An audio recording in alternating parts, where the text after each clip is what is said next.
وكفى وسلام على عباده الذين اصطفى أما بعد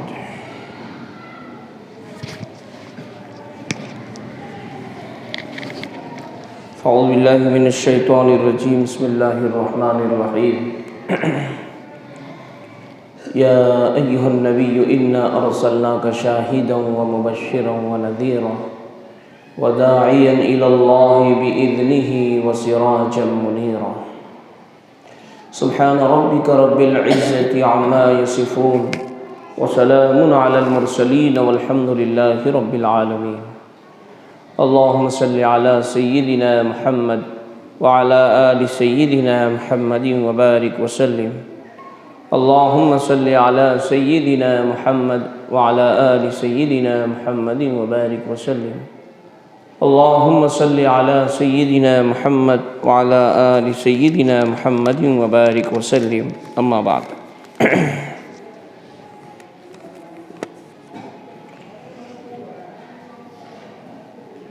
نبی اکرم سرکار دو عالم صلی اللہ علیہ وآلہ وسلم کی عمر مبارک ابھی 15 سال کی ہوئی کہ ایک جنگ جسے جنگ فجار حرب فجار کے نام سے جانا جاتا ہے وہ پیش آئی. تیز کرو تھوڑے سے. واقعہ فیل کے بعد ہاتھیوں والا جو واقعہ ہوا تھا اس کے بعد سب سے اہم واقعہ جو پیش آیا ہے وہ یہی جنگ فجار کا تھا. پہلے تو اس جنگ کا نام جنگ فجار کیوں پڑا اس کو ہم لوگ سمجھیں. فجار یہ فجور سے ہے، گناہ سے ہے. فسق و فجور ہم لوگ کہتے ہیں تو اس سے ہے یہ فجار. زمانہ جاہلیت میں حرمت والے جو 4 مہینے تھے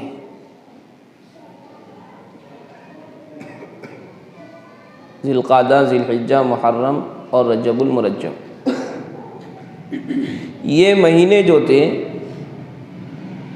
اشہر حرم کہلاتے، حرمت والے مہینے، احترام والے مہینے. اس مہینے کے اندر عرب کے اندر کوئی بھی قبیلہ، کوئی بھی شخص و آپس میں جنگ و جدال، لڑائی خونریزی نہیں کرتا تھا.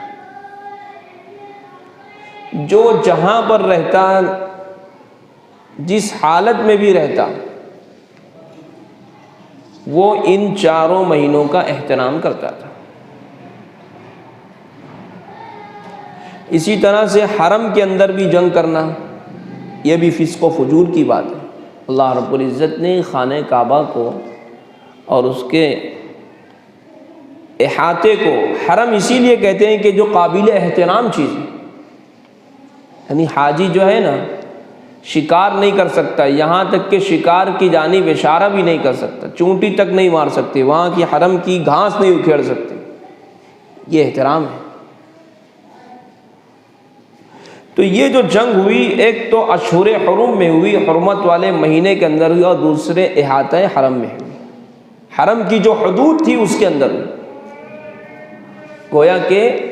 خانہ کعبہ کی بھی حرمت کو پامال کر کے فسق و فجور کا ارتکاب کیا گیا، اشہر حرم کی حرمت کا پامال کر کے فسق و فجور کا ارتکاب کیا گیا. اس لیے اس جنگ کا نام جنگ فجار پڑ گیا. اس وقت تو ہمارے آقا حضرت محمد رسول اللہ صلی اللہ علیہ وسلم کی عمر مبارک 15 سال تھی. یہ جنگ جو تھی قبیلہ قریش کے درمیان اور قبیلہ قیس کے درمیان ہوئی. سرکار دو عالم صلی اللہ علیہ وآلہ وسلم نہیں چاہتے تھے جنگ میں شریک ہوں، اس لیے کہ ایک ایمان والا، ایک مسلمان اگر وہ کسی خونریزی میں، کسی لڑائی میں، کسی حرب میں اگر شریک ہوتا ہے تو اس کا مقصد اللہ کے کلمے کی بلندی ہوتی ہے. کلمۃ اللہ ہی العلیٰ، اللہ کے کلمے کو بلند کرنا۔ اب یہاں تو دونوں طرف کفار اور مشرکین تھے۔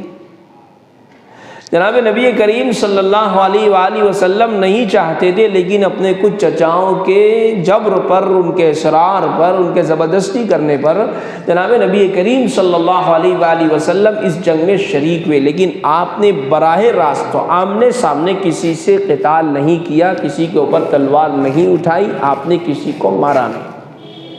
صرف آپ یہ کرتے تھے کہ آپ کے جو چچا یا قبیلہ قریش کے جو تیر انداز تھے، سرکار دو عالم صلی اللہ علیہ وسلم تیر اٹھا کر کے ان کو دیتے تھے۔ صرف اتنی شرکت ہے سرکار کی اس کے اندر۔ اس جنگ کے اندر ایسا ہوا کہ جب جنگ شروع ہوئی تو شروعات کے حصے میں قبیلہ قیس جو تھا وہ قبیلہ قریش پر غالب رہا، لیکن جب آدھا وقت گزرا تو ایسا ہوا کہ پھر قبیلہ قریش جو تھا وہ قبیلہ قیس پر غالب آ گئے، لیکن جنگ جو تھی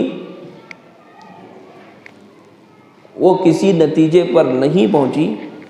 بیچ کے جو لوگ تھے ان لوگوں نے آپس میں مل کر کے صلح کرا دیا، اس طریقے سے ہی جنگ کا خاتمہ۔ اس کو کہتے ہیں حرب فجار۔ اسی دوران اس جنگ سے واپس آئے ہیں، سرکار دو عالم صلی اللہ علیہ وسلم کی یہی 15-16 سال کی عمر تھی کہ مکہ کے اندر ایک واقعہ پیش آیا۔ وہ واقعہ یہ تھا کہ ایک قبیلہ تھا زبید، تو زبید قبیلے سے ایک شخص مکہ کے اندر آیا، اور آنے کے بعد اس نے اپنا کچھ سامان بیچا۔ وہ سامان جو بیچا ہے تو مکہ کا ایک شخص تھا جس کا نام عاص ابن وائل آتا ہے، اس سے اس زبیدی جو تھا اس کے معاملات ہوئے۔ اب عاص ابن وائل نے سب لے لیا، خرید لیا، اور قیمت ادا کرنا تھی تو اس نے قیمت ادا نہیں کی اور چلا آیا۔ اب یہ جو زبیدی تھا یہ باہر کا شخص تھا، مکہ کا رہنے والا نہیں تھا۔ اب اس وقت تو کوئی آج کے ترقی یافتہ دور کی طرح کوئی فوج، پولیس یا نظم و نسق کو دیکھنے والی کوئی انتظامیہ نہیں تھی، قبیلے کے لوگ ہی دیکھا کرتے۔ چنانچہ اس زبیدی شخص نے اس وقت کے جو سرکردہ لوگ تھے، سرکردہ قبائل تھے، وہاں پر جا کر کے اس نے درخواست کی، ان کے سامنے اپنی فریاد کو رکھا کہ دیکھیے میں اپنا مال لے کر کے آیا یہاں پر بیچنے کے لیے، عاص ابن وائل نے مجھ سے میرا اپنا سامان تو لے لیا لیکن اس نے قیمت ادا نہیں کی، میں تم سے درخواست کرتا ہوں کہ میری قیمت ادا کروا دو۔ لیکن باہر کا شخص تھا، کمزور ہوگا وہ، تو اس کی بات پر کسی نے کانوان دھرا نہیں۔ اب یہ بیچارہ لٹ گیا تھا، پٹ گیا، تو اس نے یہ کیا، خانہ کعبہ کے سامنے جبل ابو قبیس ہے اس کے اوپر چڑھ گیا اور اس نے جا کر کے وہاں پر آواز لگائی۔ یہ پرانے وقتوں میں یہ طریقہ تھا کہ اگر کسی کو کسی چیز کی خبر دینی ہوتی، اپنی بات رکھنی ہوتی، لوگوں کے کانوں تک کے اپنا مطالبہ، اپنی فریاد پہنچانا ہوتی، تو یہ طریقہ تھا کہ پہاڑ پر کھڑے ہو کر کے آواز دیتے تھے۔ چنانچہ یہ جبل ابو قبیس پر کھڑا ہوا یہ بندہ اور اس نے جو ہے لوگوں کو آواز دی۔ اب لوگ جمع ہوئے تو اس نے اپنی فریاد رکھی کہ دیکھو ایسا ایسا معاملہ ہو گیا۔ تو جناب نبی کریم صلی اللہ علیہ وآلہ وسلم کے ایک چچا تھے زبیر، جن کا نام ہے زبیر ابن عبد المطلب، یہ آگے آئے۔ دراصل اس واقعے سے پہلے بھی مکہ کے اندر ایسے کئی واقعات پیش آ چکے تھے کہ جس کی لاٹھی اس کی بھینس، باہر سے کوئی بھی آتا اور آ کر کے جب یہاں پر اپنی تجارت کرنا چاہتا تو مکہ کا کوئی طاقتور شخص یا کسی طاقتور قبیلے سے تعلق رکھنے والا شخص، اس کے دماغ کے اندر یہ بات آتی کہ یہ سامان مجھ کو لینا ہے تو وہ لے لیتا اور پیسے کی ادائیگی نہیں کرتا۔ تو 3 شخصوں کا نام آتا ہے، فضل ابن فضالہ، فضل ابن وداعہ اور فضل ابن حارث۔ یہ زمانے جاہلیت میں یہ 3 شخص تھے، فضل ابن فضالہ، فضل ابن وداع اور فضل ابن حارث، یہ 3 شخص تھے۔ یہی ان تینوں نے جب اپنے زمانے کے اندر دیکھا کہ یہ لوگوں کے ساتھ ظلم ہو رہا ہے، لوگوں کے ساتھ ناانصافی ہو رہی ہے، یہ کھلا ہوا ظلم ہو رہا ہے کہ لوگ جو ہے لوگوں کے مالوں کو لے لیتے ہیں اور ان کو لوٹانے کی طاقت نہیں رکھتے، تو ان تینوں نے مل کر کے ایک معاہدہ کیا تھا، ایک معاہدہ تیار کیا، ایک روڈ میپ تیار کیا، ایک پلان بنایا، اور وہ پلان یہی تھا کہ اگر کوئی ظالم شخص اگر کسی کے اوپر ظلم کرے گا، اگر کوئی غاصب شخص کسی کے مال کو غصب کرے گا، تو تمام قبائل کے لوگ مل کر کے اس شخص سے جو لوٹی ہوئی چیز ہے اور جو غصب کی ہوئی چیز ہے وہ نکالنے کی کوشش کریں گے اور مظلوم کو اس کا حق دلائیں گے۔ تو یہ جو معاہدہ تھا اس کا نام ہوا اس کا نام یہ فضل، 3 فضل جمع ہو گئے، تو فضل کی جمع آتی ہے فضول، تو حلف الفضول کے نام سے یہ معاہدہ وجود میں آ گیا تھا۔ لیکن دھیرے دھیرے یہ معاہدہ جو تھا یہ کمزور پڑنے لگا، تو جناب نبی کریم صلی اللہ علیہ وآلہ وسلم کے چچا زبیر ابن عبد المطلب نے عبداللہ ابن جدعان، یہ عمر میں بھی، مرتبے میں بھی، وجاہت میں بھی ایک مانا ہوا شخص تھا مکہ کے اندر، تو جناب نبی کریم صلی اللہ علیہ وسلم کے چچا زبیر نے عبداللہ ابن جدعان کے مکان پر قریش کے لوگوں کو، بنو تیم کے لوگوں کو اور بھی کچھ اور قبائل کو اس کے گھر پر، عبداللہ ابن جدعان کے گھر پر جمع کیا۔ عبداللہ ابن جدعان نے اپنا مکان بھی دیا اور دعوت بھی دی لوگوں کو، اور لوگوں کو بلا کر کے جمع کر کے ان کے سامنے بات کو رکھا کہ دیکھو یہ باہر سے آنے والا جو ہوتا ہے یہ پردیسی ہوتا ہے، یہ بدیس کا ہوتا ہے، اگر آ کر کے وہ اپنے سامان کو بیچتا ہے اور اپنے سامان کو بیچنے کی کوشش کرتا ہے تو ہوتا یہ ہے کہ کوئی بھی طاقتور شخص، کسی بھی نیت کا خراب شخص ہے نا، وہ اس کے مال کو لے لیتا ہے اور اس کی قیمت کو ادا نہیں کرتا۔ اب جس کا مال لے لیا گیا، جو مظلوم ہوتا ہے وہ پریشان ہو جاتا ہے، اس کی فریاد پر، اس کی یہ کہنا چاہیے اس کی آواز پر کوئی کان دھرنے والا نہیں ہوتا۔ تو کیوں نہ ہم لوگ ایسا معاہدہ تیار کریں، ایسا ایک آپس میں ایک منصوبہ بنائیں کہ تمام لوگ مل کر کے اس مظلوم کی مدد کیا کریں۔ چنانچہ سبوں نے کھانا کھایا، کھانا کھانے کے بعد یہی حلف الفضول جو تھا معاہدہ، اس کی اثر نو تشدید کی۔ جناب نبی کریم صلی اللہ علیہ وآلہ وسلم بھی اس معاہدے کے اندر شریک تھی۔ آپ کی عمر 15-16 سال تھی، لیکن آپ بھی اس معاہدے کے اندر شریک ہوئے، اور لکھا ہے کتابوں کے اندر کہ سرکار دو عالم صلی اللہ علیہ وآلہ وسلم بعد میں اس بات کو بیان کیا کرتے تھے کہ میرے چچا زبیر ابن عبد المطلب نے عبداللہ ابن جدعان کے اندر جو لوگوں کو جمع کیا تھا اور وہاں پر جو معاہدہ طے ہوا تھا اس معاہدے کے اندر میں بھی شریک تھا، اور سرکار دو عالم صلی اللہ علیہ وآلہ وسلم نے فرمایا کہ مجھے یہ معاہدہ اور یہ عہد نامہ اتنا پسند ہے، اتنا پسند ہے کہ اگر مجھے سرخ اونٹ بھی دیے جاتے تو میں اس معاہدے کے مقابلے میں اس کو قبول نہیں کرتا۔ سرخ اونٹ یہ اس زمانے کا بہت قیمتی مال سمجھا جاتا تھا، تو فرمایا کہ اگر مجھے اس معاہدے میں کے مقابلے میں اگر سرخ اونٹ بھی دیے جاتے تو وہ معاہدہ مجھے